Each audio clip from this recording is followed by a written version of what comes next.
verify that 3 comma minus 1 comma minus 1 by 3 are the zeros of the cubic polynomial p of x equal to 3x cube minus 5x square minus 11x minus 3 and then verify the relationship between zeros and the coefficients అని చెప్పేసి అడుగుతున్నాను.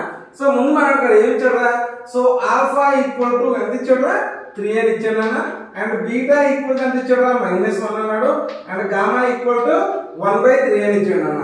So next equation ఎంత ఇచ్చాడు అన్న, cubic polynomial 3x cube and 5x square minus 11x minus 3 అన్న. So p of x equal to అని ఇచ్చాడు. So ఇప్పుడు మనకి ఏం అడుగుతున్నాడు, ఇక్కడ మన ఫార్ములాస్ తెలియాలన్నా ఏంటన్నా alpha plus beta plus gamma equal to -b/a and alpha into beta plus beta into gamma plus gamma into alpha equal to c/a అన్న. Alpha beta gamma equal to -b/a అన్న. వీటిని మనం చెక్ చేయాలరా.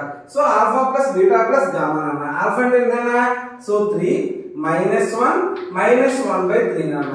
అంటే ఇక్కడ ఏమొచ్చిందిరా, so 2 -1/3 రా. అంటే 3 2 6 6 -1/3 అన్న, అంటే 5/3 అన్న. సో మనకి ఏంటన్నా -b/a అని అడిగాను అన్న. -b/a అంటే ఇది a అన్న, ఇది b, ఇది c, ఇది d అన్న. -b/a అంటే మైనస్ ఆఫ్ -5 అంటే +5 5/3 అన్న. 5/3 వచ్చింది కదా. సో ఫస్ట్ సాటిస్ఫై అయిపోయిందిరా. నెక్స్ట్ ఇంకోటి ఏమన్నా ఆల్ఫా ఇంటూ బీటా అంటే 3 × -1 ప్లస్ -1 ఇంటూ -1/3 ప్లస్ 3 ఇంటూ -1/3 అన్న. Right. So 3 1 -3. So minus minus plus కదా, మైనస్ ఇంటూ మైనస్ ప్లస్ అంటే 1/3. సో 3 3 క్యాన్సిల్ అయిపోతే -1 అన్న. అంటే 1/3 -4 రా. అంటే 1 -3 4 12/3 అన్న. అంటే -11/3 అన్న.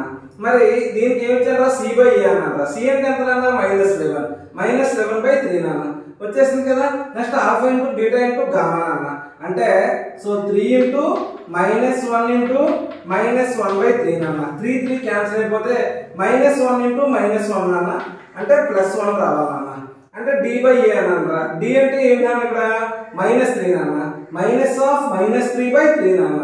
అంటే 3/3 అంటే ఎంత అన్న, 1 అన్న. ఇదే వెరిఫై చేయడం, వెరిఫైడ్. yes